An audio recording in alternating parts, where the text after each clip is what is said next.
We've had one of the biggest Ashes of Creation live streams last Friday, and it brought with it fresh copium, player outrage, and most importantly, a roadmap towards Alpha 2. If you're not familiar, Ashes of Creation is an MMO being developed by Intrepid Studios. Founded in 2015, they tout themselves as an independent developer and publisher. They're made up of an experienced team of past MMO developers with a passion for the genre and community, and are currently sitting at around 200 employees in total. Ashes will be their first game, and it was one of the most successful Kickstarter campaigns to take place. But for years, since its announcement, players have slowly started to feel as though they're witnessing another Star Citizen, a game with tons of potential and hype that has become stuck in a never-ending cycle of development. Now, it's not that bad, and most of these complaints are laced with some satire as a symptom of the studio's approach to development, which is incredibly transparent. Intrepid have been releasing livestream updates for at least 7 years, among other content, and while this is amazing, can you imagine tracking a game's development as a player for 7 years, and not feeling a little burnt out that a release window has still not been set in stone? Don't get me wrong, I've been following the live streams for the past 6 to 12 months, and I'm getting a little tired of it. I can only imagine how the Kickstarters are feeling. But games, and MMOs in particular, take time to make. Holding a community's hype and attention through all that though, I think there is a reason most companies don't have this much communication so early. With last week's live stream setting the date for Alpha 2 and giving us a ballpark idea of when we might be seeing a beta, but as Steven the creative director likes to say, this is still in development, work in progress, dates may change. There you go, someone. It's all up in the air. This is a bit of a cop-out, but also the truth, and one they really do need to hammer home with their approach. Intrepid seem very keen on ensuring that development is heavily informed by player feedback. That's their reason for being so open about the entire development process, and I must say I do like the approach. It's reminiscent of Larian Studios' approach to Baldur's Gate 3 and the Divinity Original Sin series, which was also a Kickstarter back in the day. But Intrepid are much more active in discussions, which has that drawback of burning out the community. But let's break it down. What is Ashes going to bring to the table for MMO players? And what is the roadmap? Ashes aims to be an MMO for MMO players, monetized off a monthly subscription and cosmetic shop. They've been really firm that they won't have any pay for power or pay for convenience items, which has been a significant pull for players looking for their next big MMO experience. With games like World of Warcraft and RuneScape taking on their WoW token and bond approach, bringing real money into the ecosystem, players like myself who want a purely player-driven economy have been looking to Ashes, praying it'll be different, especially with the flood of recent MMOs like Lost Ark and Throne of Liberty coming with clear pay-to-win mechanics. Ashes are going for a sandbox approach, with dungeons, raids, world bosses, and their unique node system, which will add an interesting dynamic to the world. The short version of nodes is that they are zones within the world. I think the quickest comparison would be New World's towns, but there are differences. Nodes in Ashes will be settlements that guilds can take control of. They are leveled up by player interactions in that section of the world, and as they level, they will introduce new story arcs, adding new NPCs, storylines, and possibly changing the way certain parts of the world look and interact. They're aiming for a very dynamic player-driven world, which is ambitious. Players will be able to use caravans to move resources from node to node, which can be fought over, and they have corruption systems in place to try and discourage griefing in PvP, so that players who are pointlessly player killing within the world will see their ability to interact with it lessened as they continue.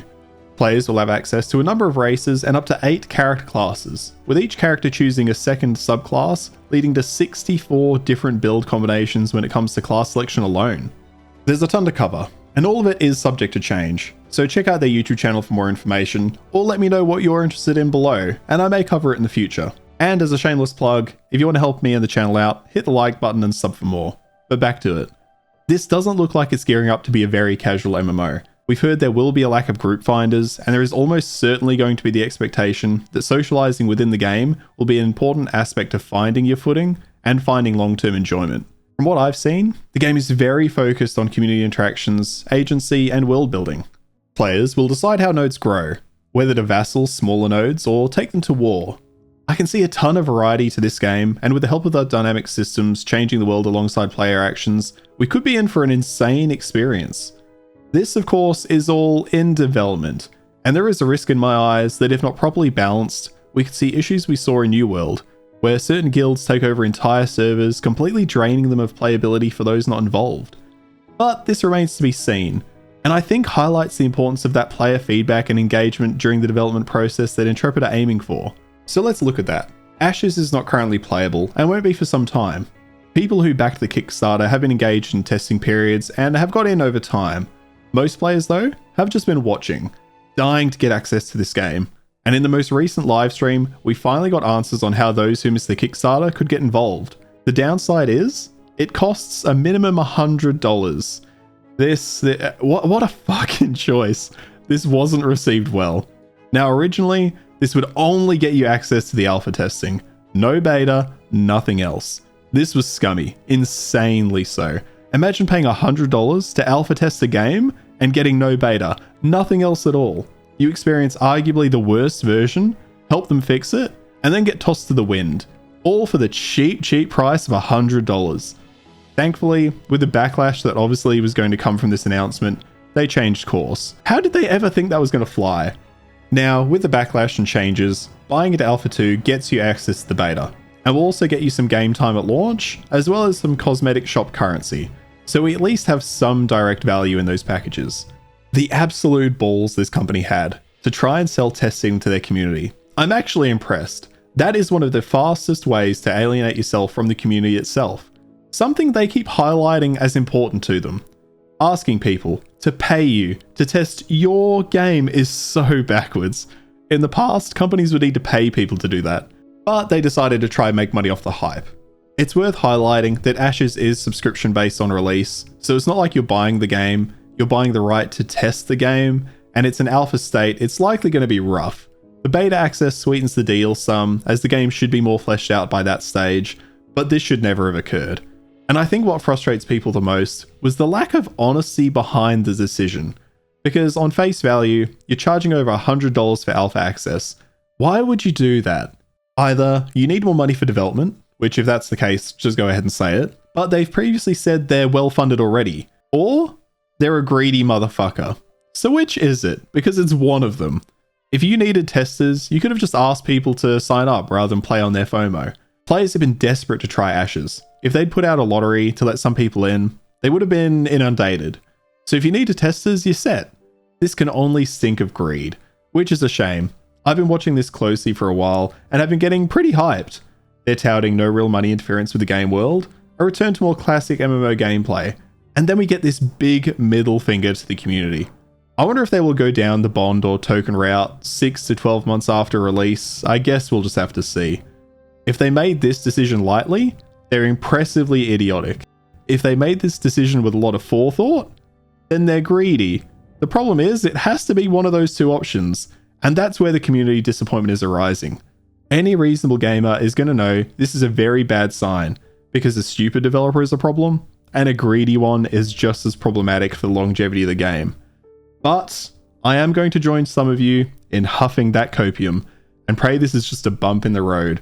At the very least, they have attempted to course correct by adding value to the packages, and they were open about this phase being purely for testing.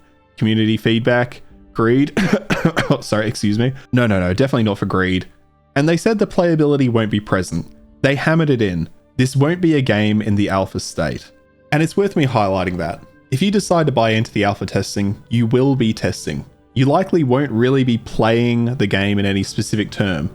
It does get you into the beta, which is likely to be in late 2025 or early 2026 if we're lucky, but they've stated that everything from alpha and beta will wipe before release, so you aren't going to be left behind if you wait, and there will be plenty of YouTubers and streamers who jump in and make content. I'll slowly move through the graphics on screen so you can see what's in each phase while I run through it. Now, the first alpha phases start in October, over weekends to test stability, scalability, performance, and progression. This is purely for those who already have access, not those buying in now. If you're buying in now, you get access from November 8th. The first couple of weekends are for those Kickstarter backers only. I'd expect this to be very rocky at the start, depending on how many people they let in. In December, it balloons to 5-day availabilities to test node advancement, the economy, and vassalling. And then in May of next year, a 24/7 alpha server to test further content and features.